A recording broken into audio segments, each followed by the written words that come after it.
ኢራን ይፋ ያደረገችው ባለ 14 ነጥብ የሰላም እቅድ በቀጠናው ያለውን ወታደራዊ ፍጥጫ ለመቀልበስ የቀረበ ቅድመ ሁኔታ ይመስላል። በእቅድ ውስጥ ከተካተቱ ዋና ዋና ነጥቦች መካከልም አንደኛው አሜሪካ የጠየቀችው የ2 ወር የተኩስ አቁም ውድቅ ተደርጎ በ30 ቀናት ውስጥ የጦር ኃይሏ በአፋጣኝ ከአካባቢው እንዲለቅ ኢራን የጠየቀችበት ነው። በሆርሙዝ ወሽመጥ ላይ የሚገኙ የአሜሪካ የጦር መርከቦች ከኢራን የባህር ክልል ርቀው እንዲሰፍሩ የሚለው ሌላኛው እቅድ ነው። በሶስተኛነት በነዳጅና በባንክ ዘርፎች ላይ የተጣሉ ማዕቀቦችም ያለምንም ቅድመ ሁኔታ እንዲነሱ ኢራን ጠይቃለች። አራተኛው የቀጠናው የጸጥታ ጥበቃ ለጎረቤት ሀገራት ብቻ እንዲተውና የሌሎች ኃይሎች ጣልቃ ገብነት እንዲቆም የሚሉ ጠንካራ ጥያቄዎች ከ14ቱ የኢራን የሰላም አማራጭ ነጥቦች ውስጥ ተካተዋል።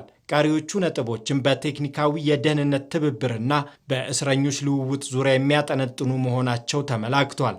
ቴህራን እነዚህ ነጥቦች ካልተከበሩ በቀጣይ ለዲፕሎማሲው በር እንደማይኖራት በግልጽ አስታውቃለች። የአሜሪካው ፕሬዝዳንት ዶናልድ ትራምፕ በኢራን የ14 ነጥብ የሰላም እቅድ ላይ እንደተናገሩት ከኢራን የቀረበውን አዲስ እቅድ በቅርቡ እንደሚመለከቱት ገልጸው ሆኖም እቅዱ ተቀባይነት ይኖረዋል ብዬ መገመት አልችልም ብለዋል።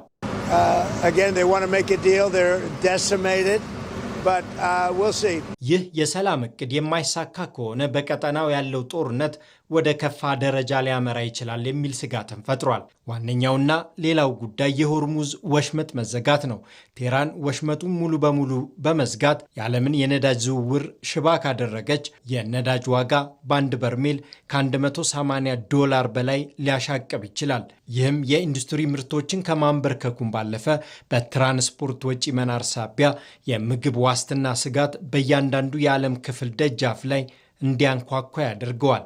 የቴህራን አዲሱ እቅድ ለሰላም የመጨረሻው ድል ይሁን ወይስ ለከፋ ጦርነት መነሻ በቅርቡ የሚታይ ይሆናል።